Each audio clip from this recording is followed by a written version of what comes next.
मित्रों, हर हर महादेव। आप सभी का हमारे इस YouTube चैनल पर बहुत बहुत स्वागत है। मित्रों, पौराणिक कथा सुनने से पितरों को शांति मिलती है, जिसके कारण घर में सुख शांति आती है। इस कथा को बड़े ही ध्यान से सुने, जिससे पितरों को शांति मिले। एक समय की बात है, जब राजा हरिश्चंद्र अयोध्या के प्रतापी राजा हुआ करते थे, जिनका जीवन सत्य, धर्म और न्याय के मूल्यों पर आधारित था। वे अपने राज्य के प्रति अत्यंत समर्पित थे और हर परिस्थिति में सत्य का पालन करते थे। उनकी सत्यनिष्ठा और धर्म के मार्ग पर चलने के कारण उनकी दूर दूर तक ख्याति थी। वे हर समय अपनी प्रजा के कल्याण के लिए कार्य किया करते थे और उनकी न्यायप्रियता के कारण अयोध्या राज्य में सुख शांति और समृद्धि का वास था। एक दिन पितृपक्ष के समय राजा हरिश्चंद्र को रात्रि में एक स्वप्न आया। इस स्वप्न में उनके पितर अर्थात उनके पूर्वजों की आत्माएं प्रकट हुई। पितर दुखी स्वर में राजा से बोले, हे हरिश्चंद्र, तुमने जीवन भर सत्य और धर्म का पालन किया है और यह अत्यंत सराहनीय है, परंतु तुमने हमारे लिए श्राद्ध और तर्पण नहीं किया, जिसके कारण हमारी आत्माएं अशांत हैं और हमें मोक्ष की प्राप्ति नहीं हो पा रही है। यह सुनकर राजा हरिश्चंद्र अत्यंत व्याकुल हो गए। उन्होंने कभी यह नहीं सोचा था कि उनके पूर्वज उनकी ओर से श्राद्ध और तर्पण की प्रतीक्षा कर रहे होंगे। राजा ने अपने पितरों से कहा, हे मेरे पूर्वजों, मैं यह कर्तव्य अभी तक नहीं निभा पाया, इसके लिए मैं आपसे क्षमा चाहता हूँ। मैं तुरंत इस कर्तव्य को पूरा करने का संकल्प करता हूँ और आपकी आत्माओं को शांति दिलाने के लिए आवश्यक श्राद्ध कर्म करूँगा। अगली सुबह राजा हरिश्चंद्र ने राज्य के प्रमुख पंडितों और विद्वानों को अपने राजमहल में बुलाया और उन्हें स्वप्न में हुई घटना के बारे में बताया। उन्होंने पंडितों से पूछा, हे विद्वानों, मेरे पितर श्राद्ध और तर्पण की इच्छा व्यक्त कर रहे हैं। कृपया मुझे इस अनुष्ठान की विधि बताएं ताकि मैं उनके प्रति अपना कर्तव्य निभा सकूं। पंडितों ने राजा हरिश्चंद्र को समझाया, हे राजन, पितृपक्ष के समय श्राद्ध और तर्पण का अत्यधिक महत्व होता है। इस समय में किए गए पिंडदान और तर्पण से पितरों की आत्माओं को शांति मिलती है और वे मोक्ष प्राप्त करते हैं। श्राद्ध के लिए आपको गंगा तट पर जाकर पिंडदान करना होगा। गंगा नदी को पवित्र माना जाता है और वहीं पर किए गए तर्पण से पितरों की आत्माओं को शांति मिलती है। राजा हरिश्चंद्र ने पंडितों की सलाह मानकर गंगा तट पर जाने का निश्चय किया। उन्होंने सभी आवश्यक सामग्री जुटाई और अपनी पत्नी और पुत्र के साथ गंगा नदी के तट पर पहुँचे। वहां पहुंचकर उन्होंने गंगा मैया से प्रार्थना की और पंडितों के निर्देशानुसार श्राद्ध और तर्पण की विधि शुरू की। जैसे ही राजा हरिश्चंद्र पिंडदान करने लगे, अचानक वहां एक भयंकर आंधी आ गई।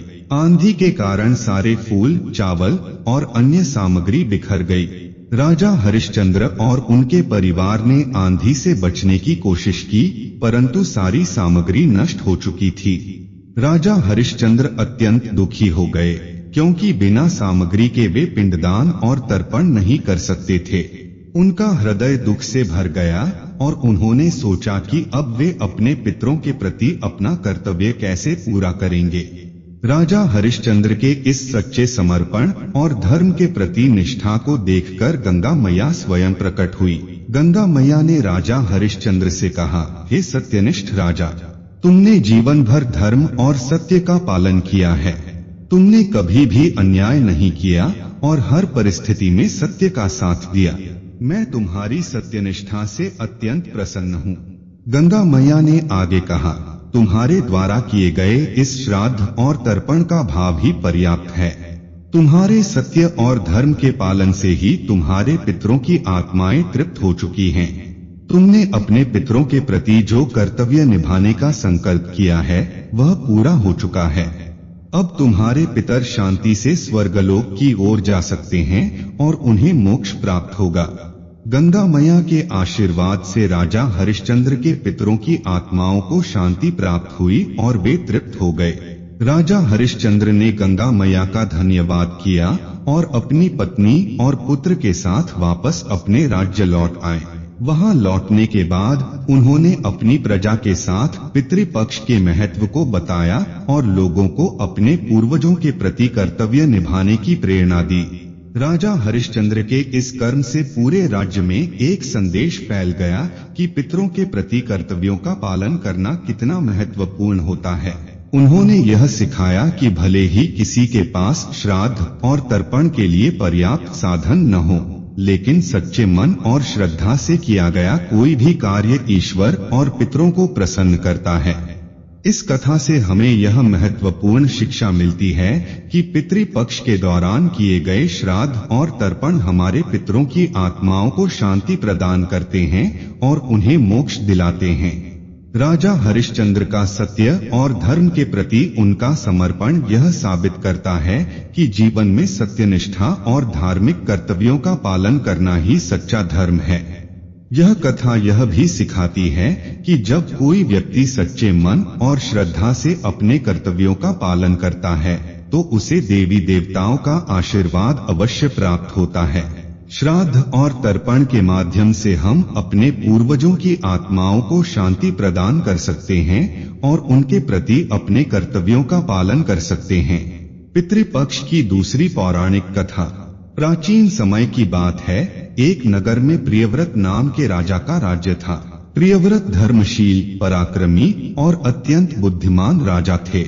उनकी प्रजा उन्हें बहुत प्रेम करती थी क्योंकि उन्होंने अपने राज्य में सभी सुख सुविधाओं की व्यवस्था कर रखी थी। उनके राज्य में कोई भी दुखी या दरिद्र नहीं था।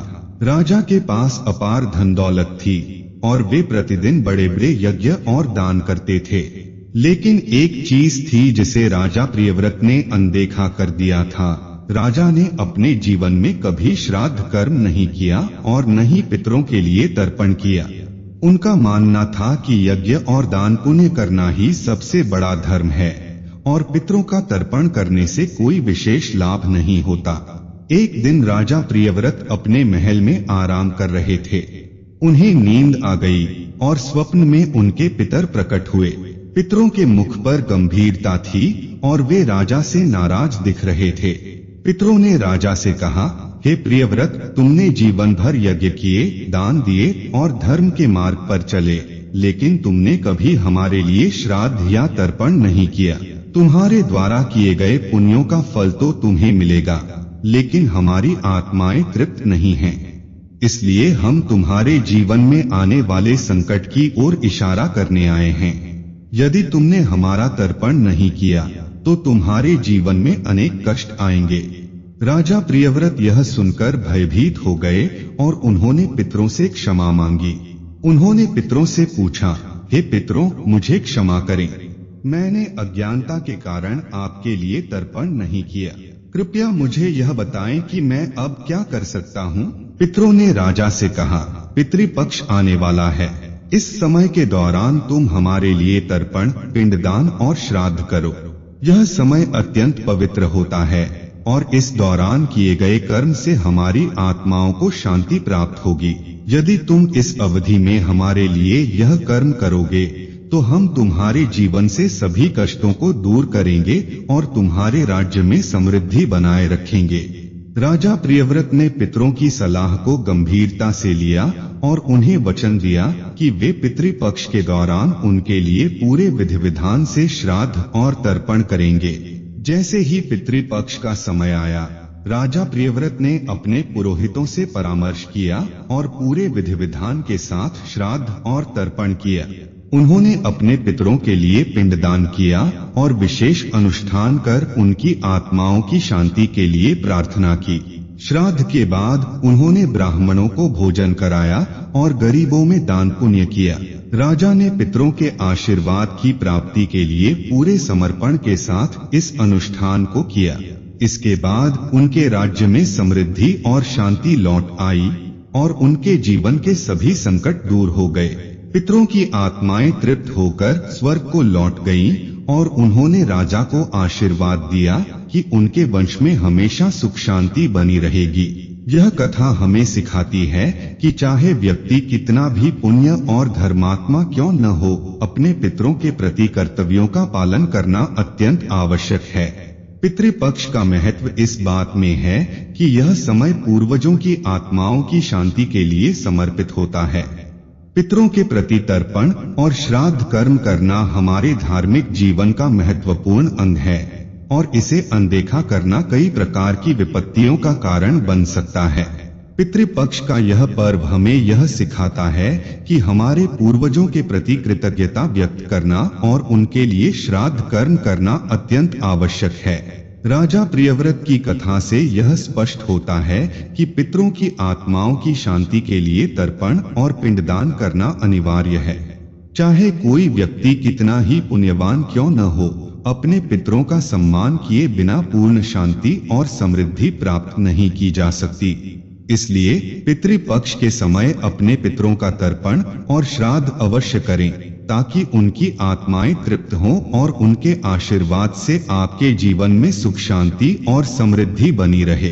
पितरों का आशीर्वाद हमारे जीवन की समृद्धि और खुशहाली का सबसे बड़ा स्रोत है और इसे प्राप्त करने के लिए हमें अपने कर्तव्यों का पालन करना चाहिए। इसी प्रकार ज्ञानवर्धक धार्मिक कथा कहानियों को सुनने के लिए हमारे चैनल को लाइक करें, शेयर करें और सब्सक्राइब करें।